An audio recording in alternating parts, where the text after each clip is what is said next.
Selain itu, pemirsa, Wakil Gubernur Sulawesi Utara Stephen Kando juga menyerahkan DIPA dan TKDD Sulut 2022 kepada 11 perwakilan satuan kerja secara simbolis.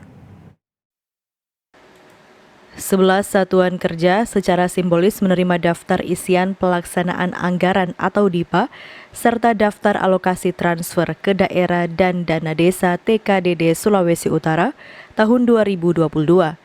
Ke-11 satuan kerja tersebut adalah Kodam 13 Merdeka, Polda Sulut, Kejaksaan Tinggi Sulut, Pengadilan Tinggi Sulut, BPK Perwakilan Sulut, Kanwil Ditjen Bea dan Cukai Sulbaktra, Unsrat, RSUP Kando Manado, Balai Pengembangan SDM dan Penelitian Komunikasi dan Informatika Manado, Balai Penelitian Tanaman Palma Manado, Balai Pengelola Transportasi Darat Wilayah 22, serta 15 kepala daerah. Pada penyerahan ini, Wagub Stephen Kando menyampaikan 6 hal pokok dari Presiden Republik Indonesia Joko Widodo, di antaranya terkait belanja tahun depan yang mencakup prioritas penanganan COVID-19, jaring pengaman sosial, dan peningkatan SDM pendidikan dan kesehatan.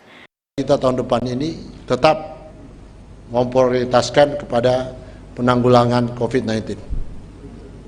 Yang kedua, tahun depan juga kita di-endorse untuk tetap memperhatikan jaring pengaman sosial.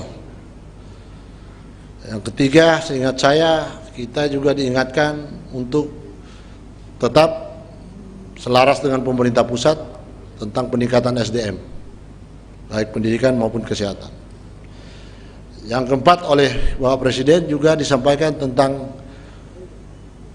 infrastruktur, tetap harus jadi acuan dan jadi perhatian. Yang kelima, saya ingat persis tentang upaya dan ikhtiar untuk kemandirian fiskal. Jadi APBD ini juga harus digunakan untuk semakin terwujudnya kemandirian fiskal di kalangan pengelola keuangan ini, alias berupaya supaya mampu berdiri sendiri. Yang berikut, arahan ke-6 oleh Pak Presiden supaya melaksanakan kegiatan yang berlandaskan kepada zero-based budgeting. Zero-based budgeting ini artinya harus dihabiskan. Penyerahan DIPA dan TKDD 2022 Sulawesi Utara berlangsung di Gedung Keuangan Negara dengan menerapkan protokol kesehatan ketat. Paul Bawole melaporkan untuk Kawanua TV.